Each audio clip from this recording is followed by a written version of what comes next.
전 세계인에 대한 도발입니다.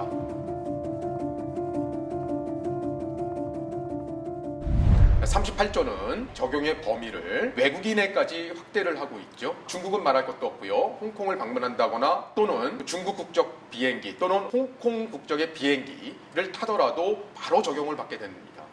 그리고 또 하나는 65조입니다. 홍콩 국가 안전에 관련한 부분, 홍콩의 분열, 이러한 조항을 매우 모호하게 설정을 하고 있는데 그 범위가 어느 정도이냐? 중국 전국인대 상무위원회가 해석할 수 있다라고 해놨습니다. 중국 공산당이 언제 어디서든지 누구든지 이 범위 안에 홍콩 국왕법 안에 저촉이 될 수 있도록, 이것은 전 세계인 그 어느 누구라도 중국에 대해서, 홍콩에 대해서 중국 공산당과 다른 얘기를 할 경우에는 자기들의 사법권하에 적용을 시키겠다. 중국과 범죄인 인도 협약을 맺고 있는 국가들은 중국 정부가 홍콩 국안법에 근거해서 범죄인 인도 요청을 했을 경우에 원칙적으로는 따라야 되는 상황이 전개된다. 이번에 캐나다에서 홍콩 국안법의 이러한 악법 조항 때문에 캐나다에서 범죄인 인도 협약을 중지한다라고 선언을 했죠. 한국도 지금 중국과 범죄인 인도 협약을 맺고 있습니다. 한국 정부도 홍콩 국안법의 이러한 문제점을 바로 인식하고 최소한도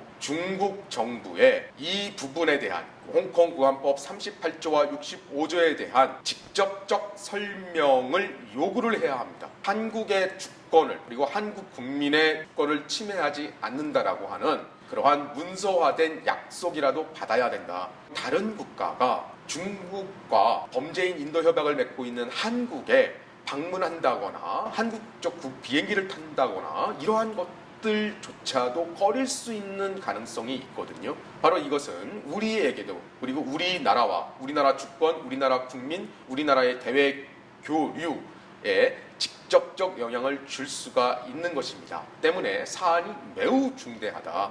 홍콩은 우리가 잘 알다시피 영국의 식민지였죠. 영국의 선진 자유국가의 정치체제와 경제, 그리고 문화, 교육, 이러한 기반하에 교육을 받고 그리고 시민의식을 키워온, 그리고 홍콩이라고 하는 사회를 그러한 바탕으로 수립한 그 주체가 바로 오늘의 홍콩인들입니다. 현재의 홍콩 시민들은 중국 공산당 체제의 전체주의 체제를, 전체주의 정치경제 체제를 결코 받아들일 수가 없습니다.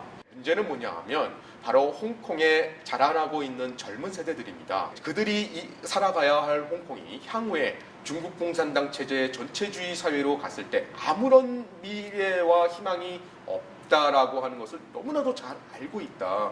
강경하게 집행되면 집행될수록 더욱더 다양한 방식으로, 그러나 더욱더 거세게 중국 공산당의 전체주의 체제에 반발하고 저항할 것입니다. 자유화의 운동이 중국 대륙까지 확산될 것이냐라고 하는 것은 하나의 그 퀘스천 마크입니다. 다만 여기에는 하나의 촉발제가 있습니다. 중국 공산당이 부정, 부패, 부조리가 매우 심각한 상황에서 중국 국민들이 그러한 체제를 감내하고 순응하며 살고 있는 주 동력은 바로 경제 성장이었습니다. 문제는 뭐냐 하면 중국 특색 사회주의 시장 경제의 구조적인 모순 때문에 이미 성장의 한계에 도달해 있고요. 지속 가능하지 않다. 코로나와 같은 이러한 상황이 그것을 악화시켰고요. 거기에 플러스해서 바로 그 미국과 서방 세계의 대중무역 보복과 같이 그 이 무역 제재, 경제 제재와 같은 이러한 조치가 강화되면서 중국 경제의 구조적인 모순은 더욱더 한계 상황에 직면해 있고 언제 폭발할지 모른다. 이러한 것들이 중국 국민들이 더 이상 감내할 수 없는 상황에 도달하고 있다. 그러한 요인이 결합되었을 때 홍콩의 자유화에 대해서 알고 있는 중국 국민들이 언제든지 그 운동을 받아갈 가능성은 있다는 거죠.